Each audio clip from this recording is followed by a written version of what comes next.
Enséñanos a obedecer tu voz, renueva nuestra mente y corazón para vivir en tus propósitos por tu palabra, oh Dios.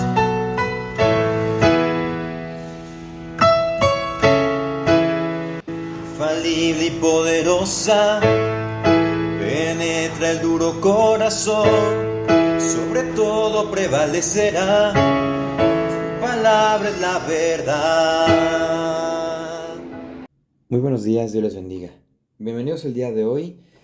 Gracias a Dios, 1 de septiembre. Y antes de tener nuestro primer devocional del mes, es necesario conocer al respecto del trasfondo que nos habla al respecto del libro que se va a estudiar en este mes, el cual es la Epístola a los Hebreos.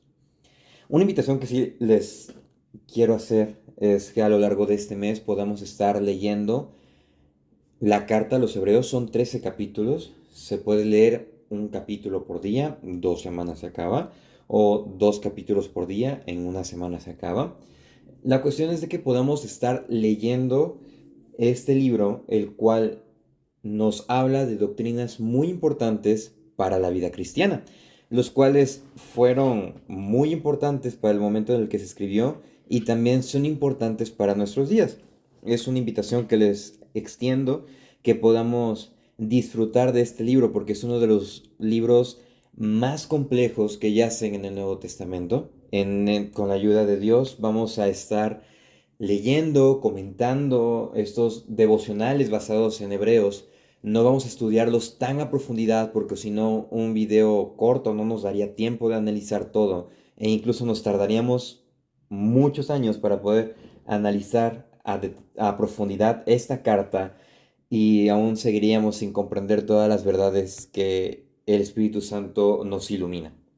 No obstante, vamos a dar inicio a la presentación de este libro. Si hay un libro en el Nuevo Testamento que exhorta a los cristianos a permanecer fieles en los últimos días, es este libro, la Epístola a los Hebreos. En una ocasión al Dr. Sproul se le hizo una pregunta: si usted quedase varado en una isla desierta y se le diese la oportunidad de poseer un solo libro, reflexiona en esa pregunta lo que escucha lo siguiente. ¿Cuál sería el libro que usted escogería? El Dr. Sproul, tranquilo, dijo: si me diesen escoger en un libro de toda la historia, definitivamente escogería la Biblia. Si me diesen escoger en un capítulo de la Biblia, escogería Isaías 6. Si me diesen escoger un libro de toda la Biblia, definitivamente escogería el libro a los Hebreos. Sorprendente respuesta. Obviamente conocemos el porqué y varios nos podemos haber preguntado, bueno, o haber pensado, pudo haber dicho Romanos. Romanos, wow, trae una riqueza sorprendente en cuanto a doctrinas bíblicas, en cuanto a enseñanzas prácticas, al igual que lo trae Hebreos. No obstante, en Hebreos tenemos uno de los mayores contrastes, tanto con el Antiguo Testamento, con las enseñanzas del Nuevo Testamento. Si algo se ha mencionado a lo largo de toda la historia de la iglesia, es que el Antiguo Testamento es sombra y figura de lo que iba a venir, o sea, de Cristo. Estaba hablando, estaba tipificando a Cristo, que fue encarnado y que vino a morir por nuestros pecados. Eso es de lo que nos habla el Antiguo Testamento, lo que muestra el Antiguo Testamento, lo que muestra a través de las historias, de los relatos, es la necesidad del hombre por un Salvador y que por nuestras obras definitivamente no vamos a alcanzar absolutamente nada. Lo que hace el libro de los Hebreos, lo que hace el escritor de la carta a los Hebreos, es algo sorprendente. Lo que hace es contrastar esas enseñanzas, te lo presenta, te dice, el Antiguo Testamento dice esto, están estos personajes y Cristo los sobrepasa. De manera que esta epístola, a grandes rasgos, contiene un mensaje especial para un tiempo caracterizado por algo llamado apostasía. Cuando personas supuestamente profesan o expresan que son creyentes, pero al momento terminan retractándose de su fe y alejándose e incluso criticando la fe que han supuestamente profesado. Se dirige para un tiempo caracterizado que es esto, que es la apostasía. Se dirige al creyente que ante la incredulidad y la desobediencia prevalentes debe permanecer firme en la fe. De manera que Hebreos es una exhortación a la fidelidad. Estamos viviendo en tiempos difíciles. La historia siempre se ha caracterizado por tiempos complicados y puntos de quiebre, los cuales se van reflejando año tras año. Y después de tantos avances, tantas ideas, en nuestra contemporaneidad somos receptores de esas repercusiones que se han estado presentando. No obstante, la carta a los hebreos es una muestra, es un libro que nos debe hablar incluso a nosotros. Entonces, Hebreos nos enseña algo que comentaba hace un momento, que contrasta la persona de Cristo con las enseñanzas del Antiguo Testamento, porque nos enseña de la superioridad de Cristo sobre los ángeles, sobre Moisés, que era una figura, que es una figura sobresaliente en la cultura judía, y que los judíos lo consideran como su mayor representante, lo consideran como la persona más importante. Ahora imagínense una enseñanza que pone a Cristo sobre Moisés, y después lo pone sobre Josué, lo pone sobre Aarón, e incluso sobre el personaje llamado Melquisedec, que es mencionado solamente en el libro de Génesis. Son las exhortaciones que se hallan libremente esparcidas entre las secciones doctrinales las que marcan la diferencia en este libro. Las amonestaciones revelan el buen corazón y la profunda preocupación del escritor. Y para esto es necesario preguntarnos quién escribió la epístola. Bueno, cuando se le preguntó a cuando se le preguntó quién era el escritor de Hebreos al teólogo del tercer siglo Orígenes, él contestó, cito, en cuanto a quien escribió la epístola, lo cierto es que solo Dios lo sabe. Su respuesta fue así, solo Dios sabe quién escribió Hebreos. Y si esto sucedió en el año 225 después de Cristo, así que los eruditos de la primera historia, del primer momento de la historia de la iglesia, si ellos no supieron quién era el escritor de los Hebreos y no se preocuparon por ello, bueno, nosotros creo que no podríamos elevarnos por sobre ellos. No obstante, hay especulaciones de quién escribió. No estoy diciendo que no es malo intentar saber, sino que no es de primer orden el saber quién escribió. Obviamente, por gracia divina, permitió el Señor que entrara en el canon bíblico y que porque las enseñanzas nos hablan sobre Cristo, nos llevan a Él y están en sintonía con los demás libros de la Biblia. Y también la evidencia dentro del libro nos muestra que era una persona que estaba dentro del círculo del apóstol Pablo. Ahorita vamos a ver eso. Un potencial escritor de esta carta es Apolos. Recordemos que cuando estuvimos estudiando Hechos, mencionamos a un joven judío imponente que estaba lleno del Espíritu Santo y que compartía el Evangelio y que a la vez fue corregido por Priscila y Aquila para que se redireccionara y conociera la verdad del Evangelio. Después él continuó predicando. Bueno, nuestro primer candidato, o el primer personaje mencionado es Apolos. Obviamente, los eruditos han sugerido algunos posibles candidatos a esto. Un ejemplo de ellos, dentro de sus hipótesis, Martín Lutero. Por ejemplo, él pensaba que el escritor de Hebreos había sido Apolos. Él basaba su hipótesis en Hechos 18, 24 al 26. Dice, por ese entonces un judío llamado Apolos, nativo de Alejandría, llegó a Éfeso. Vemos que en este pasaje Él predicaba sobre el camino del Señor y solo conocía el bautismo de Juan. Comenzó a hablar osadamente y cuando Priscila y Aquila lo escucharon, lo invitaron a su casa y le explicaron el camino de Dios más adecuado. Lutero señaló que Alejandría era un gran centro educativo, donde Apolos aprendió a expresarse con maestría en el idioma griego. Apolos utilizaba la traducción de los 70, llamada Septuaginta, obviamente del Antiguo Testamento. La Septuaginta es una traducción del Antiguo Testamento. Recordemos que el Antiguo Testamento está escrito en hebreo y en arameo por algunas partes. El arameo en el momento cuando ocurrió el exilio. Bueno, está escrito en esos dos idiomas del Antiguo Testamento y después de la conquista del Imperio Romano a Judea, Samaria, todos esos lugares de Palestina, pues el idioma principal se convirtió el griego koiné. No obstante, una traducción para los hablantes griegos sobre el Antiguo Testamento se le conoció y denominó como Septuaginta. Bueno, entonces en Alejandría fue donde primeramente se publicó esta versión de la Septuaginta y ahí fue donde estudió Apolos. Apolo se había familiarizado con la fe cristiana, había oído predicar a Pablo en Éfeso y había sido instruido en el camino del Señor más adecuadamente por Priscila y Aquila. Él poseía un conocimiento exhaustivo de las Escrituras y llegó a ser un gran orador.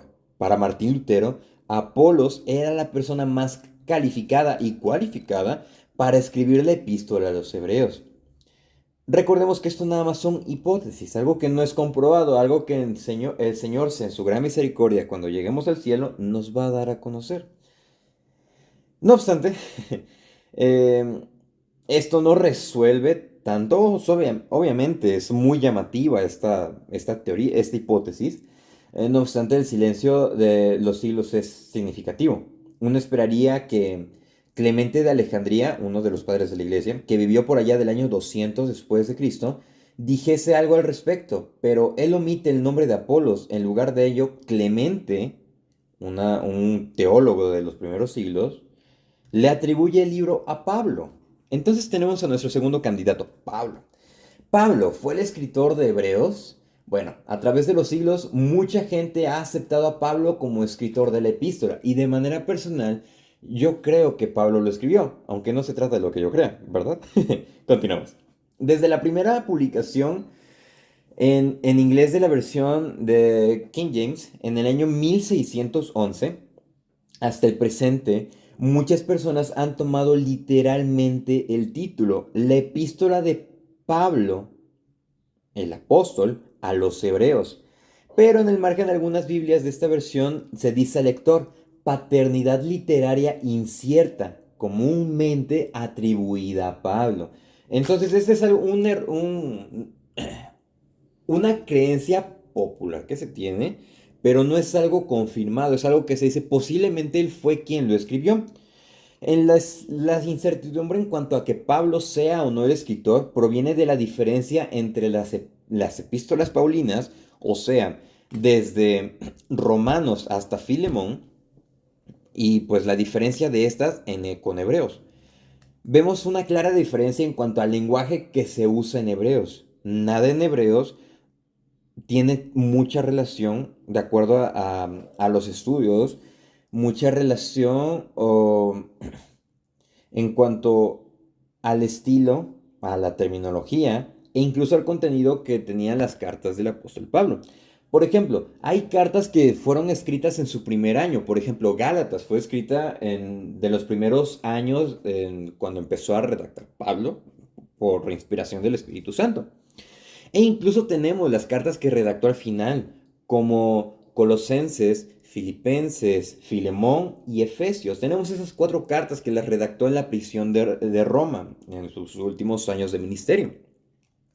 Vemos que existe una relación porque obviamente todas nos hablan de la vida cristiana. Obviamente cada quien tiene su enfoque, como el ser parte del cuerpo de Cristo.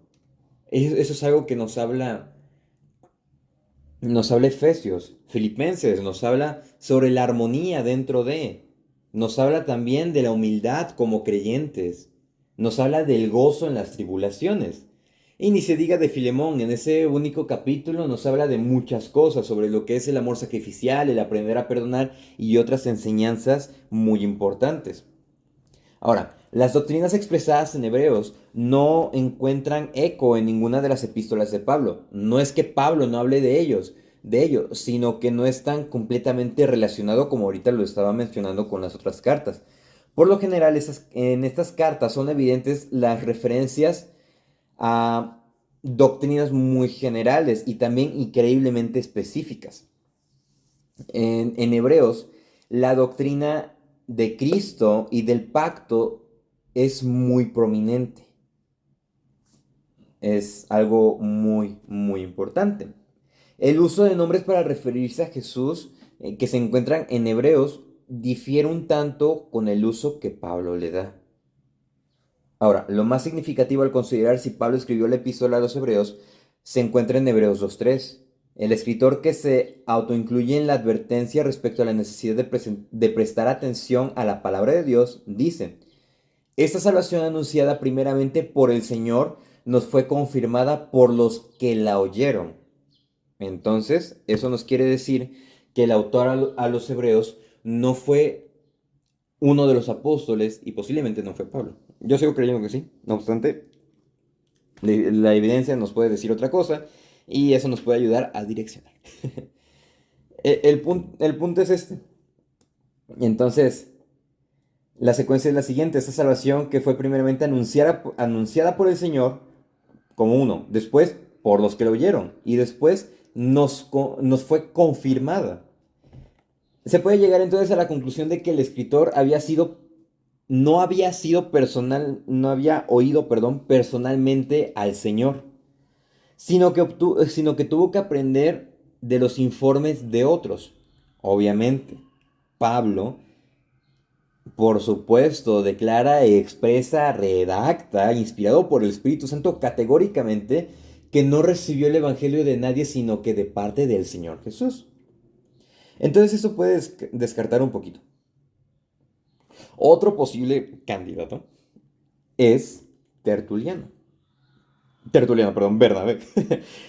¿Por qué dije Tertuliano? Porque ahorita lo voy a mencionar. Tertuliano, alrededor del año 225 después de Cristo, sugirió que Bernabé pudo ser el escritor de Hebreos. Hizo esto a la luz de las credenciales que a Bernabé se le otorgan en Hechos 4:36-37. Recordamos José, un levita de Chipre, a quien los apóstoles llamaban Bernabé, que significa hijo de la consolación, vendió un terreno y se lo trajo el dinero y lo colocó a los pies de los apóstoles. Bueno, ahora, él era un levita. Por ser levita, Bernabé estaba totalmente familiarizado con el sacerdocio levita, ya que el tema del sacerdocio, del servicio sacerdotal, es uno que impera en este libro. Además, él provenía de la isla de Chipre, donde posiblemente él aprendió griego y donde se entiende que también él aprendió griego. Estaba familiarizado con la iglesia y sus necesidades. Según Tertuliano, él estaba altamente calificado para escribir la epístola a los hebreos. La debilidad de esta posición estriba en que no se ha encontrado apoyo alguno en la historia del canon. Y bueno, tenemos así y podemos seguir mencionando más y más personajes de los cuales se les atribuye la redacción, la carta a los hebreos. Pero después de conocer esto, ¿cuál puede ser nuestra reflexión? Bueno, si los padres de la iglesia, si los teólogos y los grandes eruditos de antaño no se preocuparon tanto por quién la escribió o por investigar e indagar quién la redactó, sino que se enfocaron en conocer cuáles son las enseñanzas a través del Espíritu Santo redactadas aquí, pues nuestra preocupación no debe ser encontrar un misterio o algo que el Señor lo permitió así, sino que nuestro objetivo debe ser conocer las enseñanzas y principalmente aplicarlas.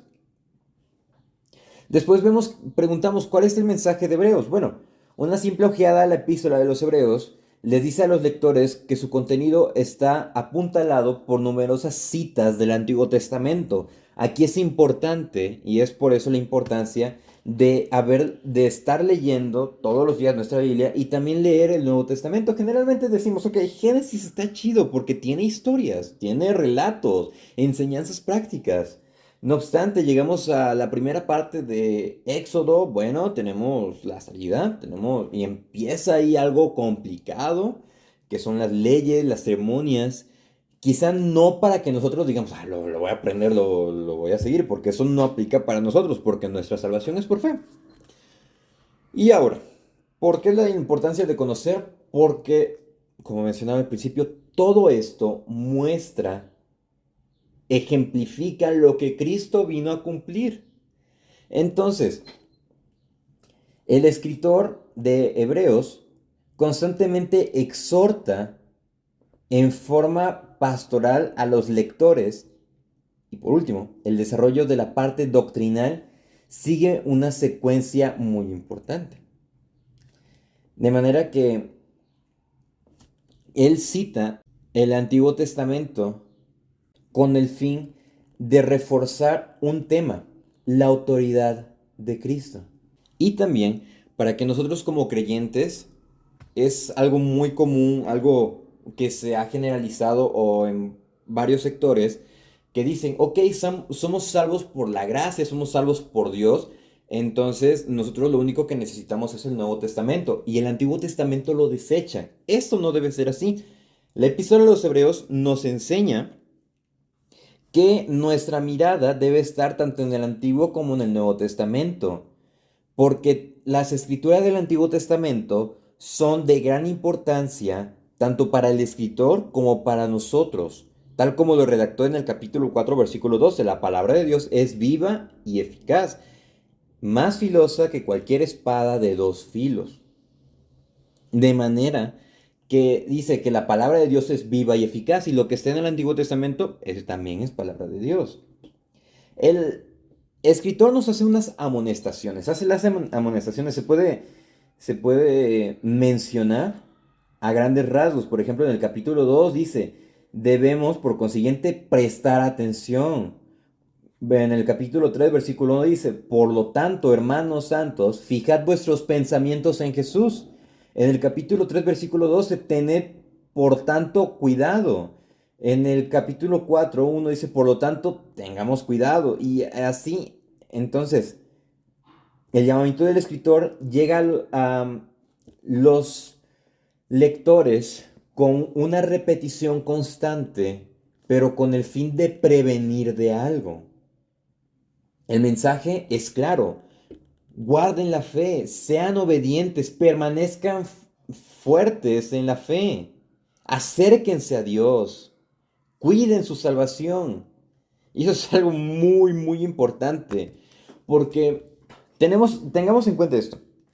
Cuando estuvimos estudiando Hechos, lo que fue increíblemente notorio, tanto en la vida de los apóstoles, como en la vida de Pablo, como en la vida del equipo de Pablo, no fue, recordemos esto, no fue lo que ellos hacían. El Señor en su grande misericordia permitió milagros, claro, eso indudable. Lo que los caracterizaba a ellos no era lo que hacían con los demás, los milagros que hacían, sino que estaban llenos del Espíritu Santo, conocían y se alimentaban de la palabra de Dios y estaban orando constantemente y recordaban el Evangelio. Al tener eso, tenemos el libro de los Hechos. De manera que nosotros, al momento de llegar a Hebreos, podemos relacionarlo con la importancia de conocer, preservar, cuidar nuestra vida a la luz de la enseñanza del Evangelio. Ahora, un tema que he estado mencionando ahorita, de los temas que menciona, a grandes rasgos de este libro que vamos a estudiar, es la superioridad del Hijo de Dios con respecto a los ángeles. Es algo mencionado. También nos dice que Jesús es más grande que Moisés. Vemos que Moisés era un siervo fiel en la casa de Dios, pero Jesús es un fiel hijo que está sobre la casa de Dios. O sea, hagan de cuenta que Moisés era el encargado de la casa y él era fiel, era cuidadoso en todo. Pero Jesús es fiel y aparte es dueño de la casa y de todo el alrededor. O sea, es superior a Moisés. Además, Jesús es más grande que Aarón. Recordemos que Aarón fue hermano de Moisés y primer sumo sacerdote que se instituyó. De manera que la función del sumo sacerdote era entrar al lugar santísimo, porque recordemos que el tabernáculo estaba dividido en el lavacro, donde llegaban todas las personas y se hacían los sacrificios y se lavaban la mano los sacerdotes para pues, poder efectuar los sacrificios. De ahí estaba el lugar santo, donde podían entrar tanto levitas como sacerdotes, y ahí estaban el incensario que estaba prendido día y noche, estaba en el candelabro y estaban otros utensilios. Y después estaba el lugar santísimo. En el lugar santísimo, ahí estaba el arca del pacto. En esta arca estaba la vara de Aarón que reverdeció, las tablas que contenían los 10 mandamientos y una porción de maná. Y en ese lugar, en el arca, estaba la presencia de Dios. Este lugar no podía entrar absolutamente nadie sino el sumo sacerdote. Y el sumo sacerdote no podía entrar todos los días. Debía entrar específicamente una vez al año. Y en esa única vez al año, él entraba para pedir perdón por los pecados de todo el pueblo e incluso de sus pecados. Y si el sacerdote estaba en pecado al momento de entrar al lugar santísimo, moría. Es por eso que como dato él tenía unas campanillas de que se escuchaba que estaba caminando. Cuando se dejaban de escuchar significaba que el sacerdote andaba mal y lo jalaban con una cuerda que ataban a sus pies. Bueno, vemos que Jesús es superior. El Señor Jesús no cometió pecado. El Señor Jesús expió los pecados de todos nosotros una vez y para siempre y cumplió mejor su labor que lo que hizo Aarón, porque Aarón era un hombre como nosotros, él era pecador. Bueno, el escritor, a partir de las enseñanzas del Antiguo Testamento, enseña a los lectores que Jesús, por pertenecer al orden pertenece y supera el sacerdocio de un personaje llamado Melquisedec. Este personaje llamado Melquisedec es alguien que aparece en el libro de Génesis. Él aparece en Génesis cuando Abraham regresa de derrotar a los reyes y también regresa con el rey de Sodoma. Y el rey de Sodoma le ofrece a Abraham darle tierras, él le dice que no, él nada más se queda con lo que recolectó. Y al momento sale al encuentro una persona llamada Melquisedec, rey de Salem, o sea, un rey de un lugar que significa paz. Entonces, este personaje recibe lo que es los diezmos por parte de Abraham. Y vemos que Abraham era un personaje, él era de la tribu, de él, perdón, salió la tribu de Leví. Y solamente los levitas podrían participar del servicio a Dios, tanto del sacerdocio como del servicio en cuanto general en el templo y en su momento en el tabernáculo. No obstante, vemos que el autor de los Hebreos posiciona a Jesús superior incluso a Abraham, superior incluso a Aarón y superior a este personaje llamado Melquisedec. Pero ¿por qué lo pone superior? Bueno, eso parece muy interesante y podemos decir, ok, el Señor Jesús, si nos vamos a los usos y costumbres judíos, él no podía cumplir un rol sacerdotal. No. Sí, porque no pertenecía a la tribu de Leví, sino que pertenecía a la tribu de Judá. Entonces, ¿qué pasa acá? Bueno, vemos que es por eso la importancia de este personaje, Melquisedec. Si el padre de la tribu de Leví se sometió a este personaje llamado Melquisedec y el Señor Jesús está por encima de Melquisedec, que era sacerdote, entonces, sin dudar, el Señor Jesús, su sacerdocio es excelente, es perfecto y superior al de los hombres. También otra enseñanza muy importante es que el Señor Jesús es sacerdote y a la vez rey. Pero su servicio no va a ser en un tabernáculo terrenal, en un templo terrenal. Ha ido a servir en el verdadero tabernáculo erigido por el Señor y no por el hombre. De manera que eso es algo que se va a detallar, que se va a mencionar y que también vamos a analizar. También otra cuestión es el capítulo 11. Y el capítulo 11 es una consideración acerca de los héroes de la fe descritos en el Antiguo Testamento. El escritor fue selectivo y dedica la mayor parte de su análisis a Abraham, el padre de los creyentes, y también exhorta a los lectores a fijar su atención en Jesús, que lo denomina como y lo expresa como el autor y consumador de la fe. Él perfecciona nuestra fe. De manera que también nos exhorta a fortalecer nuestros débiles brazos y nuestras débiles rodillas, nuestros brazos endebles y débiles rodillas, y también a vivir en paz con todos los hombres y santos. Son los temas de los que nos habla Hebreos, claramente a grandes rasgos. Y otro punto es que cuándo fue escrita la carta a los Hebreos. Bueno, debido a Clemente de Roma, Clemente I, podemos decir que Hebreos fue escrita antes del año 96 después de Cristo. En el dicho año, Clemente de Roma escribió su epístola a la iglesia de Corinto e incorporó en su epístola cierto número de citas y alusiones provenientes de Hebreos. Estas son de las evidencias que se tienen. No se puede fechar antes, pero antes o después, ya que la evidencia que se posee es del año 96. Y otra de las preocupaciones del autor era que los lectores del libro, de la carta a los Hebreos, perdón, corrían el peligro de deslizarse del evangelio que habían conocido. Algunos de ellos incluso corrían el riesgo de ser endurecidos por lo engañoso del pecado. Algunos habían caído en el hábito incluso de no asistir ya a los cultos. Otros vacilaban en su preocupación y su celo espiritual. El escritor lo que hace es reprochar a los lectores por no haber aprendido las doctrinas de la escritura, porque le dice, pues aunque a estas alturas ya deberían de ser maestros, ustedes necesitan a alguien que os enseñe de nuevo las verdades elementales de la palabra de Dios. O sea, les está diciendo, ustedes deberían de conocer, ustedes saben. No obstante, se han endurecido, han perdido el tiempo.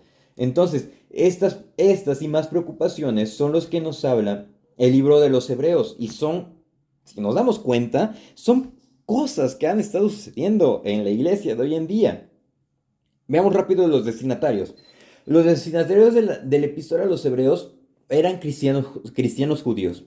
El escritor no dice dónde vivían estos hebreos. Si él hubiese dado, aunque fuese la mínima indicación en cuanto al destino de la misma, no se necesitaría trabajar en hipótesis, tal como el autor. Muchos de los lugares que se han sugerido son Jerusalén, Alejandría y Roma. Estos tres lugares son los que se conocen, pero obviamente el que está más fuerte es Roma, porque varios factores apuntan a este lugar, ya que el saludo final de la epístola menciona a Italia. Dice, los de Italia os envían saludos. Esto puede connotar algo, que había dentro de su equipo, había personas judías, de Roma, pero estaban en otro lugar, y estaban escribiendo en otro lugar, o, o, o estaban meramente en Roma. O sea, no se conoce con precisión, no se sabe a ciencia cierta. Clemente de Roma, que mencionamos hace un momento, cita la epístola poco después de haber sido escrita. Vemos que en el año 96 él cita varias partes de la epístola. Y aunque la carta pudo haber sido redactada en otro sitio y con el tiempo haber sido llevada a Roma, una carta que estuviese dirigida a los hebreos que estaban en Roma hubiese circulado entre las congregaciones de dicha ciudad y haber estado a disposición de Clemente. O sea que él pudo haberla conocido en Roma. Y para ir concluyendo, me gustaría comentar esto. La historia nos demuestra la declinación del fervor religioso de la fe. Ocurre frecuentemente durante largos periodos de paz y prosperidad que durante épocas de persecución esto ocurrió. Es algo arriesgado y hay comentaristas que toman este riesgo y expresan e incluso afirman que la epístola a los hebreos refleja un periodo de continua paz durante la cual los cristianos se fueron relajando espiritualmente. Fue así que el escritor de la epístola se sintió obligado a escribir palabras de exhortación y ocasionalmente de reproche. Su referencia a la persecución que los lectores habían soportado en aquellos tiempos antes puede referirse a la de Nerón en los años 64 al 68 después de Cristo. Probablemente la epístola haya sido escrita en los años 80, vemos que tenemos este lapso de los años 80-86, y eso es algo muy importante a tener en cuenta. Estamos viviendo tiempos que podemos estar tranquilos, relajados, e incluso el autor dice que ustedes no han sufrido hasta la sangre. Ciertamente no hemos sufrido por ser cristianos, de manera que no nos pesa decir soy cristiano. Y en ese tiempo, con la persecución de Nerón, era penado ser cristiano, los mataban, los tomaban como antorchas humanas para alumbrar la ciudad de Roma, para alumbrar los jardines de Nerón, y también eran pues distracción en el circo romano y también para todos los romanos y para también los gladiadores. De manera que nosotros no hemos sufrido, y es la preocupación. Ustedes no han sufrido y están desperdiciando y están tomando en poco la fe que deben de tomar como preciosa. No descuiden su fe, manténganse firmes en la fe. Versículo 1 del capítulo 1. Dios, habiendo hablado muchas veces y de muchas maneras en otro tiempo a los padres por los profetas, en estos postreros días nos ha hablado por el Hijo, a quien constituyó heredero de todo y por quien asimismo hizo el universo. La Biblia, la palabra de Dios, la palabra inspirada nos habla. Nada más nos habla aquí la Biblia, no otra cosa, no revelación nueva, no nuevas ideas, no, la Biblia. Entonces es esta preocupación que debe preocuparnos, mantenernos firmes en la fe que decimos profesar. Que nuestros frutos sean dignos de arrepentimiento y que no nos pase como a los Gálatas, que no haya sido todo en vano, sino que todo sea para darle la gloria a Dios. De manera que este mes, si el Señor nos lo permite, nos da vida, vamos a estar estudiando todos los días la carta a los hebreos. No versículo por versículo, pero se va a estudiar de manera general y se van a hacer énfasis para resaltar las enseñanzas que nos son precisas a nosotros. Les invito a que podamos perseverar en ese estudio de Hebreos, que podamos seguir leyendo Hebreos, seguir leyendo nuestra Biblia y esforzarnos cada día más. Y puedan disfrutar el primer devocional del mes de septiembre. Feliz mes patrio. Cielo y tierra desvanecerá, tu palabra permanecerá. Cielo y tierra desvanecerá, tu palabra permanecerá. Enséñanos